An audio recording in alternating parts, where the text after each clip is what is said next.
Ici, nous allons voir une petite méthode qui est très pratique quand on utilise des liaisons entre classeurs, entre feuilles et souvent dans des documents partagés. Donc, on va faire une simulation pour pouvoir reproduire l'exercice. Donc, ici, j'ai repris ma feuille ortho et je vais écrire quelques valeurs ici. Voilà, une suite de chiffres. Voilà, tout simplement. On va peut-être faire une liste incrémentée, d'accord? On va mettre un peu plus important. Voilà, je prends les deux premières et j'étire à partir du point d'ancrage. Voilà, j'ai une petite liste incrémentée. Donc en fait, ce que l'on va faire, c'est que les valeurs contenues dans la colonne C doivent être reproduites à l'identique et de façon dynamique dans la colonne D. Donc on va faire une copie. Et ici, nous allons faire un collage avec liaison, donc avec la petite chaîne. Voilà. De cette façon, ici je n'ai pas la valeur 1, mais j'ai bien sûr l'adresse C2 qui contient la valeur 1. Alors, sur cette plage de cellules, nous allons mettre une contrainte. Donc, on pourrait imaginer que ici c'est Pierre qui travaille, et ici nous avons Pascal qui reçoit les documents et qui, bien sûr, continue à travailler à partir de ces chiffres-là. Mais Pascal n'a pas, si vous voulez, n'a pas le... Tiens, on va faire un petit calcul, donc on va dire que ça, ici, donc c'est égal à 32, par exemple, divisé par ceci, tout simplement. OK, donc voilà. Donc Pascal doit réaliser ses calculs, et ici, c'est notre liaison. OK, je vais centrer tout ça.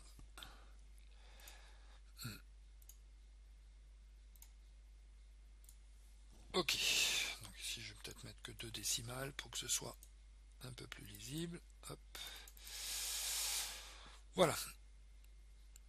Donc voilà notre exercice, d'accord? Les données sont écrites par Pierre et Pascal reçoit les données en opérant un calcul, d'accord, sur les données qu'elle reçoit. Alors, on va bien comprendre que si ici nous mettons 0, je vais avoir un problème, CTRL Z. Donc bien sûr, cette division par 0, elle est repérable à ce niveau-là, mais il sert bien qu'elle soit repérable aussi à ce niveau-là, pour que Pascal puisse directement dire à Pierre à quel endroit Pierre s'est trompé.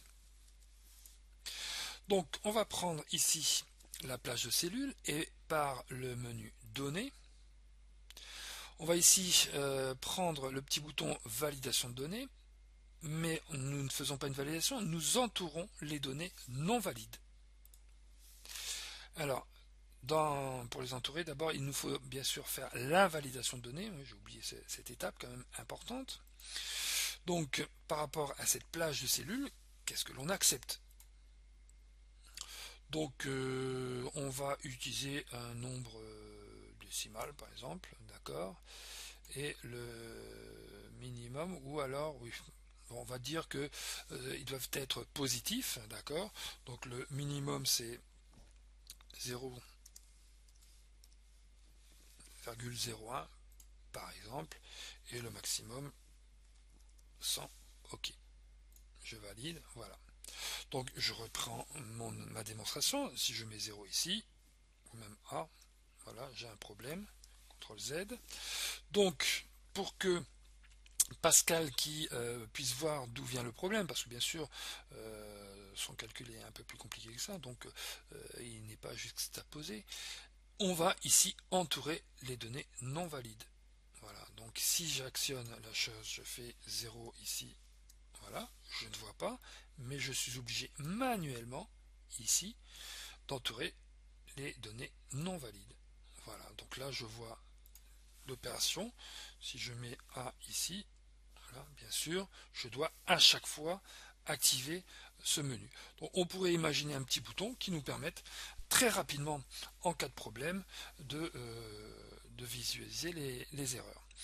Alors, on va faire cela bien sûr en VBA. Donc on va éditer ici notre code, on va revenir sur notre page. Donc nous travaillons sur, on va faire sur la feuille worksheet. Hop, donc on va appeler ça comment? Eh bien, encercler erreur, hein, d'accord. Donc sub.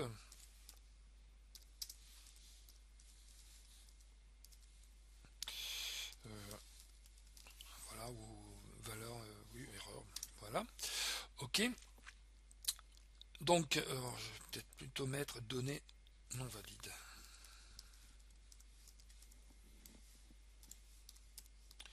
Erreur, c'est un peu... Voilà. OK. Donc maintenant, voilà, je vais mettre mon petit commentaire que j'ai préparé. Et ici, bien sûr, je vais dire sur la feuille ortho. Alors, c'est pas rattaché à une plage de cellules, d'accord? C'est rattaché directement à l'ensemble de la plage, de la feuille. Donc, je dis que ce sont des cercles invalides. Voilà. CTRL S. Donc, je reviens ici. Donc, j'ai bien ma feuille. Donc, je vais prendre un petit bouton et je vais appeler ma procédure. Donc, le bouton, nous l'avons par l'onglet développeur. Je vais prendre ça, voilà. Et voilà. Donc ici, je vais chercher mon bouton en cercle ici non valide. OK. On va le nommer correctement.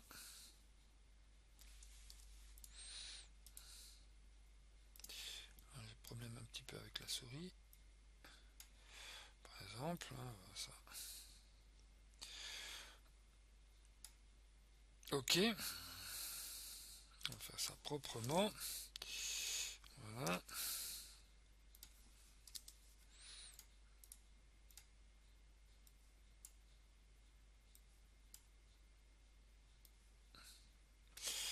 Voilà. OK. Et voilà, donc j'ai à chaque fois.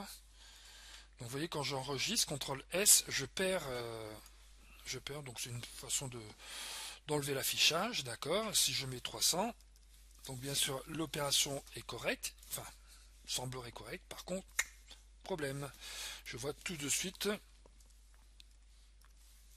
où se trouve le problème, CTRL S, voilà. Donc je pourrais aussi mettre une autre méthode, d'accord, donc ici,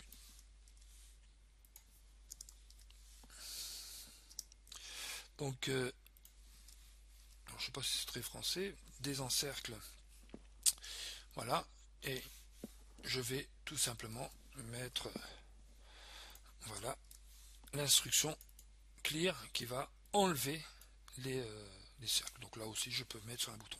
Alors, ce qui est intéressant, c'est que ici, dans ce petit exercice, ce qui serait bien, c'est de pouvoir faire ça automatiquement. Alors, on va regarder, je vais rapidement donc rester sur cette feuille.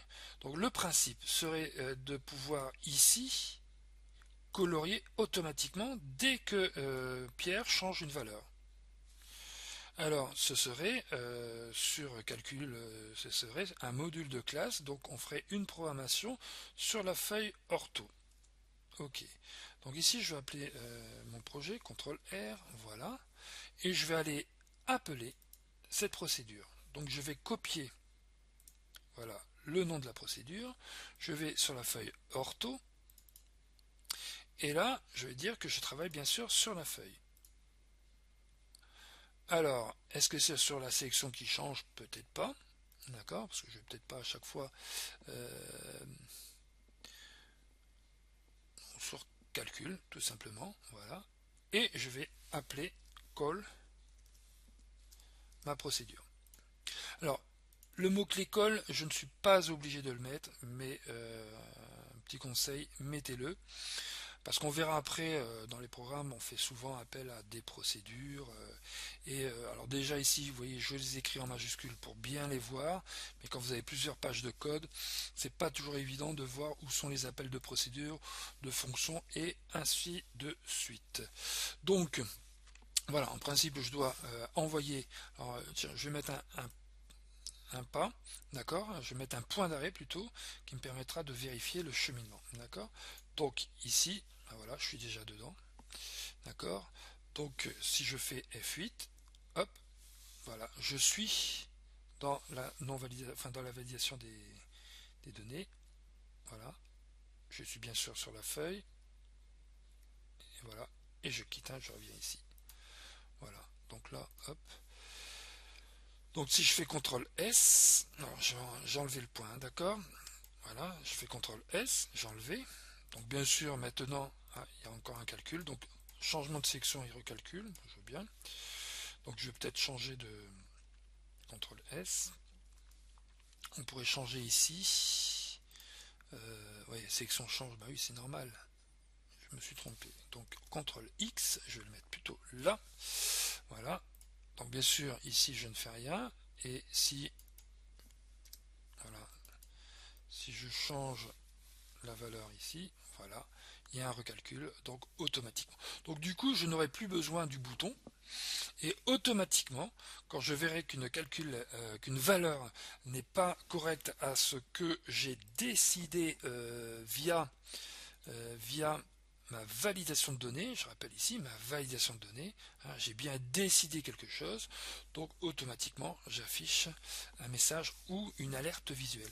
Alors sur les validations de données, je ne montre pas la totalité de cette boîte de dialogue et de ses fonctionnalités. En principe, ça doit être maîtrisé, mais je peux autoriser des nombres entiers, décimales, listes, très intéressant. Je peux avoir une source de noms, de noms d'entreprise et ainsi de suite. Des dates aussi, très intéressant. Comprendre entre une date minimum et une date maximum, quand on ne veut pas être hors délai, heure, longueur du texte aussi, si on veut générer par exemple, je sais pas, des textes d'adresse mail ou ainsi de suite. Voilà. Et personnaliser qui permet ici d'écrire directement une formule. Voilà. Donc ça, c'est en dehors du VBA, c'est plutôt dans la gestion des données sous Excel, mais avec ici une petite programmation dans le module de classe ortho. Voilà. Donc ça, je peux l'enlever. Qui sur calcul d'accord, de cette feuille et uniquement de cette feuille, va enclencher une recherche d'informations si les données sont correctes.